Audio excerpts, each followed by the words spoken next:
Hello' ছাত্ৰ ছাত্ৰীসকল, আজি আমি ক্লাছ 6ৰ অসমীয়া পাঠ্যপুথি উন্মেষ এই পাঠ্যপুথিখন আলোচনা কৰিম। এই পাঠ্যপুথিখনৰ প্ৰথমতে আছে এটি কবিতা। কবিতাটিৰ নাম হৈছে আমাৰ দেশ। প্ৰথমতে আমি এই কবিতাটি এবাৰ পঢ়ি চাওঁ আহা। আমাৰ দেশৰ মুকুট মূৰৰ হিমালয় গিৰিৰাজ, ছয় ঋতু আহি আল ফুল কৰি পিন্ধাই অপূৰ্ব সাজ। পাতকায়ে মেলে কলা চুলিতাৰি অৰুণ উদয় তাত, লুইতে পখালি চৰণ দুখনি দিয়ে ৰিহাখনি গাত। শুকুলা পাতৰ ৰিহা মেখেলাই জেউতী চৰাই গাৰ, কুলু কুলু কৰি আহে জান-জুৰি লয় হাতে হৰিৰ হাৰ। শুভিছে বুকুত খাচীয়া পৰ্বত বৈছে অমৃত ধাৰা, আৰু কত গিৰি আছে শোভা কৰি আচলত নাচে তৰা। আমাৰ দেশৰ ৰূপ মনোহৰ তাৰ যে উপমা নাই, অসমা সুষমা মণি মনোৰমা আমাৰ চেনেহী আই। নানা গুণ গান সুমধুৰ নাম পুৰাণত ভাৰতত, দেৱভূমি বুলি আমাৰ দেশেই জিলিকিছে জগতত। শুদ্ধ মনে চিতে ৰূপে ৰসে গীতে, ধনে ধানে পুষ্পে ভৰা, স্বৰ্গতো অধিক আমাৰ দেশেই সৃষ্টি পাতনিৰে পৰা। নুগুচে হেঁপাহ চাও চকু ভৰি ভুৱন মোহনী বেশ, অসম অসম সোণৰ ৰসম জননী আমাৰ দেশ। কবি অতুল চন্দ্ৰ হাজৰিকা। ইয়াত কবিৰ পৰিচয় দিয়া আছে। অতুল চন্দ্ৰ হাজৰিকা 1903 চনত জন্ম, 1986 চনত বা খ্ৰীষ্টাব্দত মৃত্যু হৈছিল। ইয়াত দিয়া আছে যে অতুল চন্দ্ৰ হাজৰিকা এগৰাকী কবি, নাট্যকাৰ, গদ্য লেখক আৰু শিশু সাহিত্যিক। তেওঁ 1959 খ্ৰীষ্টাব্দৰ অসম সাহিত্য সভাৰ সপ্তবিংশতিতম অধিৱেশনৰ সভাপতিৰ আসন অলংকৃত কৰিছিল। তেওঁ 1969 খ্ৰীষ্টাব্দত মঞ্চলেখা গ্ৰন্থৰ বাবে সাহিত্য একাডেমী বঁটা লাভ কৰিছিল। অসম সাহিত্য সভাই তেওঁক 1982 খ্ৰীষ্টাব্দত সাহিত্যাচাৰ্য উপাধিৰে সন্মানিত কৰিছিল। তেওঁৰ সাহিত্য কৃতিসমূহৰ ভিতৰত টিকেন্দ্ৰজিৎ, নন্দদোলাল, নৰকাসুৰ আদি নাটক, মানিকী মধুৰী, ৰুণুক ঝুনুক, ফেহু জালি আদি কবিতা পুথি, এণ্ডাৰছনৰ সাধু, উৎসৱৰ ভোগ জৰা, উৎসৱৰ ৰংচৰা আদি গ্ৰন্থ উল্লেখযোগ্য। এইজনা সাহিত্যিক 1971 খ্ৰীষ্টাব্দত ভাৰত চৰকাৰৰ তৰফৰ পৰা পদ্মশ্ৰী সন্মানেৰে বিভূষিত হৈছিল। কবি পৰিচয়টো ভালকৈ পঢ়িবা, পৰীক্ষাত কবি পৰিচয়ৰ পৰা প্ৰশ্ন অহা দেখা যায়। ছাত্ৰ ছাত্ৰীসকল, এতিয়া আমি পাঠভিত্তিক প্ৰশ্নসমূহ আলোচনা কৰিম। অৰ্থাৎ এই প্ৰশ্নকেইটাৰ উত্তৰ তোমালোকে এই পাঠটোতে পাবা। প্ৰথম প্ৰশ্নটো হৈছে যে তলত দিয়া প্ৰশ্নসমূহৰ শুদ্ধ উত্তৰটো বাছি উলিয়াই সঠিক বৃত্তটো পূৰ কৰা।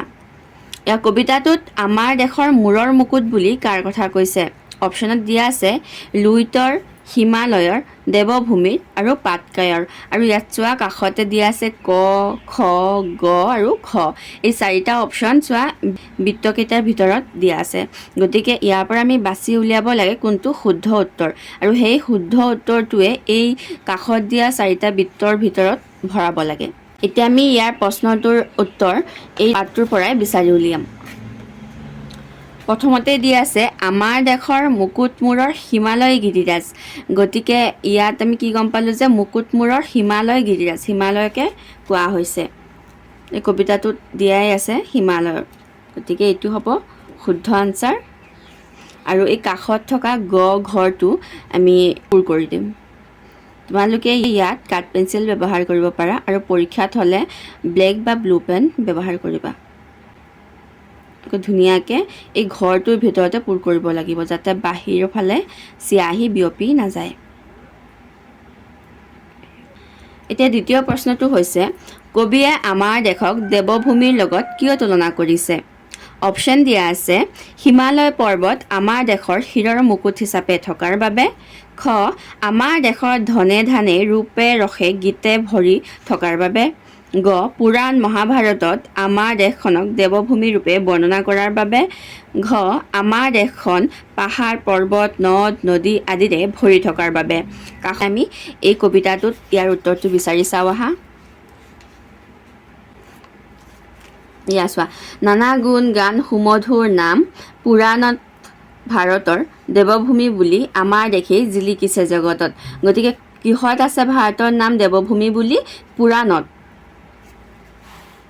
ইয়াত চাওঁ আমি পুৰাণ ক'ত লিখা আছে। ইয়াত চোৱা গ নম্বৰ অপশ্যনত লিখা আছে পুৰাণ মহাভাৰতত আমাৰ দেশখনক দেৱভূমি ৰূপে বৰ্ণনা কৰাৰ বাবে। গতিকে ইয়াৰ অপশ্যন গ হ'ব শুদ্ধ উত্তৰ, আৰু ইয়াৰ কাষত থকা গটো আমি পূৰ কৰি দিম। এতিয়া আছে ২ নম্বৰ প্ৰশ্ন। ২ নম্বৰ প্ৰশ্নটো হৈছে তুমি ওপৰৰ দ্বিতীয় প্ৰশ্নৰ উত্তৰটো কিয় শুদ্ধ বুলি বাছি ল'লা?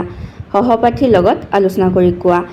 এই প্ৰশ্নটো তোমালোকে নিজৰ ফ্ৰেণ্ডৰ লগত আলোচনা কৰিবা, ক্লাছ ফ্ৰেণ্ডৰ লগত আলোচনা কৰি ছাৰক ক'বা। ৩ নম্বৰ প্ৰশ্নটো হৈছে তলত দিয়া প্ৰশ্নকেইটাৰ উত্তৰ লিখা। ক কবিয়ে কোন ঠাইত অৰুণ উদয় হয় বুলি উল্লেখ কৰিছে? ছাত্ৰ ছাত্ৰীসকল এই প্ৰশ্নসমূহৰ উত্তৰ মই বহীত লিখি ৰাখিছোঁ, তোমালোকে চোৱা যে কবিয়ে পাটকাই নামৰ ঠাইত অৰুণ উদয় হয় বুলি উল্লেখ কৰিছে। খ নম্বৰ প্ৰশ্ন কবিয়ে অমৃতধাৰা ক'ত বৈছে বুলি কৈছে? ইয়াৰ উত্তৰটো হ'ব কবিয়ে খাচীয়া পৰ্বতত অমৃতধাৰা বৈছে বুলি কৈছে। গ নম্বৰ প্ৰশ্নটো হৈছে কিহে অসমী আইৰ গাৰ জেউতি চৰাই? ইয়াৰ উত্তৰটো হ'ব শুকুলা পাতৰ ৰিহা মেখেলাই অসমী আইৰ গাৰ জেউতি চৰাই। ঘ নম্বৰ প্ৰশ্নটো হৈছে দেৱভূমি বুলি কবিয়ে কোনখন ঠাইৰ কথা কৈছে? ইয়াৰ উত্তৰটো হ'ব দেৱভূমি বুলি কবিয়ে আমাৰ দেশ অৰ্থাৎ অসমৰ কথা কৈছে। শেষৰ প্ৰশ্নটো হৈছে কবিয়ে অসমী আয়ে কিহৰ হাতসৰী পিন্ধা বুলি কৈছে? ইয়াৰ উত্তৰটো হ'ব কবিয়ে অসমী আয়ে জান-জুৰিৰ হাতসৰী পিন্ধা বুলি কৈছে। এতিয়া আছে ৪ নম্বৰ প্ৰশ্ন কবিয়ে আমাৰ দেশখনক কি কি কাৰণত স্বৰ্গতকৈ অধিক বুলি কৈছে? আলোচনা কৰি বহলাই লিখা। ইয়াৰ উত্তৰটো হ'ব কবিয়ে আমাৰ দেশখনক স্বৰ্গতকৈ অধিক বুলি বিভিন্ন কাৰণত কৈছে। যেনে ১ নম্বৰ দি লিখিছোঁ আমাৰ দেশখন পৰ্বত পাহাৰ নদ নদী আদিৰে ভৰি থকাৰ বাবে। ২ হিমালয় পৰ্বত আমাৰ দেশৰ শিৰত মুকুট হিচাপে থকাৰ বাবে। ৩ পুৰাণ মহাভাৰতত আমাৰ দেশখনক দেৱভূমি ৰূপে বৰ্ণনা কৰাৰ বাবে। ৪ আমাৰ দেশখন ধনে ধানে ৰূপে ৰসে গীতে ভৰি থকাৰ বাবে। ইয়াৰ উপৰিও কবিয়ে আমাৰ দেশৰ ৰূপ মনোহৰৰ উপমা নাই বুলি কৈছে। ই প্ৰাকৃতিক সৌন্দৰ্যৰে ভৰপূৰ। গতিকে উক্ত কাৰণতেই কবিয়ে আমাৰ দেশখনক স্বৰ্গতকৈ অধিক বুলি কৈছে। ৫ নম্বৰ প্ৰশ্নটো হৈছে কবিতা ফাঁকিৰ পৰা তলত দিয়া প্ৰশ্নকেইটাৰ উত্তৰ লিখা। পাটকায়ে মেলে কলা চুলি তাৰি অৰুণ উদয় তাত, লুইতে পখালি চৰণ দুখনি দিয়ে ৰিহাখনি গাত। প্ৰশ্ন ক কলা চুলি তাৰি কোনে মেলে বুলি কৈছে? ইয়াৰ উত্তৰটো হ'ব পাটকাই পৰ্বতে কলা চুলি তাৰি মেলে বুলি কৈছে। খ নম্বৰ প্ৰশ্ন লুইতে কাৰ চৰণ দুখনি পখালি দিয়ে বুলি কৈছে? ইয়াৰ উত্তৰটো হ'ব লুইতে অসমৰ চৰণ দুখনি পখালি দিয়ে বুলি কৈছে। গ নম্বৰ প্ৰশ্ন ৰিহাখনি বুলি কিহৰ কথা কৈছে? ইয়াৰ উত্তৰটো হ'ব ৰিহাখনি বুলি লুইতৰ কথা কৈছে। ৬ নম্বৰ প্ৰশ্ন কবিতাটিৰ ভাৱৰ লগত সংগতি ৰাখি ক অংশৰ সৈতে খ অংশ আঁচটানি মিলোৱা। ইয়াত চোৱা অলৰেডি মই আঁচটানি থৈছোঁ। ইয়াত আছে আৰু কত গিৰি আছে শোভা কৰি আচলত নাচে তৰা। ইয়াৰ লগত কোনটো ভাৱ মিল খাব? এইটো চোৱা পৰ্বত পাহাৰ আদি দেশ মাতৃৰ অলংকাৰ স্বৰূপ। ইয়াত প্ৰবাহিত হৈ থকা নৈ নিজৰাসমূহক মাতৃৰ চাদৰৰ আঁচলৰ লগত তুলনা কৰিব পাৰি। ইয়াত জোন বেলি তৰাই তীৰ বিৰণি তুলি অপূৰ্ব শোভাৰ সৃষ্টি কৰে। ২ নম্বৰ অসমা সুষমা মুনি মনোৰমা আমাৰ চেনেহী আই। ইয়াৰ লগত এই লাষ্টৰটো মিলিছে পৰ্বত পাহাৰ নদ নদীৰে সমৃদ্ধ অসম এখন মনোৰম ঠাই। জ্ঞানী লোকৰ বিভিন্ন অৱদানেৰে অসম মাতৃ সমৃদ্ধ হৈ আছে। ৩ নম্বৰ দেৱভূমি বুলি আমাৰ দেশেই জিলিকিছে জগতত। ইয়াৰ লগত মিলিব প্ৰথমটো বেদ, পুৰাণ, ৰামায়ণ, মহাভাৰত আদি প্ৰাচীন গ্ৰন্থসমূহত আমাৰ দেশখন দেৱতাই নিৰ্মাণ কৰিছিল বুলি উল্লেখ আছে।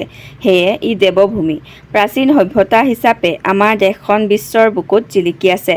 গতিকে তোমালোকে এনেদৰে মিলাই ল'বা আৰু বহীত লিখি ল'বা। 7 নম্বৰ প্ৰশ্ন, আমাৰ দেশ কবিতাটিত দেশ মাতৃৰ সৌন্দৰ্য বৃদ্ধিত তলত দিয়া উপাদানসমূহে কেনেদৰে অৰিহণা যোগাইছে তাৰ এখন তালিকা প্ৰস্তুত কৰা। উদাহৰণ দিয়া আছে গিৰিৰাজ হিমালয়ে আৰু সোঁফালে দিয়া আছে মূৰৰ মুকুট হৈ জেউতী চৰায়ে। ঠিক তেনেদৰে তলত আৰু কেইটামানো দিয়া আছে। চোৱা 6 ঋতুৱে। এতিয়া 6 ঋতুৱে কি কৰিছিলে কবিতাটোত? ইয়াত আমি প্ৰথমতে চাম। ইয়াত চোৱা 6 ঋতু আহি আলফুল কৰি পিন্ধাই অপূৰ্ব সাজ।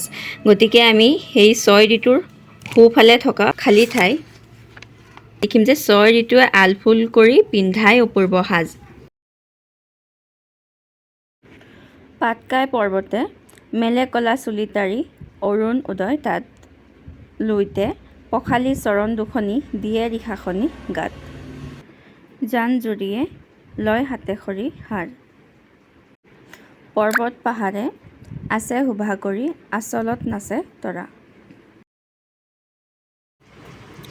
8 নম্বৰ প্ৰশ্নটো হৈছে তলত দিয়া শব্দবোৰৰ লগত ছন্দৰ মিল থকা শব্দৰে খালী ঘৰবোৰ পূৰ কৰা। ইয়াত চোৱা তোমালোকে লাষ্টৰ আখৰটো তালব্য শ, ইয়াতো তালব্য শ, ইয়াতো তালব্য শ আৰু প্ৰথমটো একাৰ। ঠিক তেনেকৈ এনে কিছুমান শব্দ আছে যিবোৰ ছন্দ মিল হয়, যেনে একে একেই লাগে, সেই শব্দসমূহেদি তোমালোকে এই ঘৰকেইটা পূৰ কৰিব লাগিব। ঠিক চোৱা প্ৰথমতে বেশ, কেশ, দেশ আৰু ইয়াৰ পাছৰটো হ'ব ভেশ।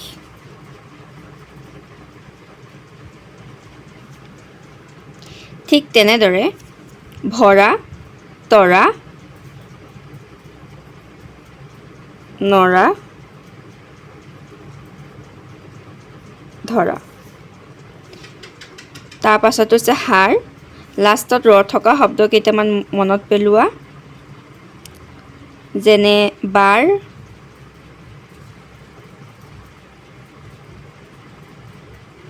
খাৰ, মাৰ। ইয়াৰ পাছৰ শব্দটো হৈছে গাত। লাষ্টত ত থকা শব্দ 3টামান ইয়াত লিখিব লাগিব, যেনে মাত, পাত আৰু তাত। কোনো এটা শব্দৰ শেষৰ আখৰটো হেল্ল' ছাত্ৰ-ছাত্ৰীসকল, আজি আমি ক্লাছ 6ৰ অৱশিষ্ট অসমীয়া প্ৰশ্নসমূহ হেল্ল' ছাত্ৰ-ছাত্ৰীসকল, আজি আমি ক্লাছ 6ৰ গতিকে তোমালোকে যদি অসমীয়া চেনেলটোত নতুন আহিছা হেল্ল' ভিডিঅ'টো লাইক, কমেণ্ট, শ্বেয়াৰ কৰি অসমীয়া দিবা, লগতে চেনেলটো হেল্ল' ছাবস্ক্ৰাইব কৰি ল'বা। ছাত্ৰ-ছাত্ৰীসকল, আজি আমি ক্লাছ ধন্যবাদ। 6ৰ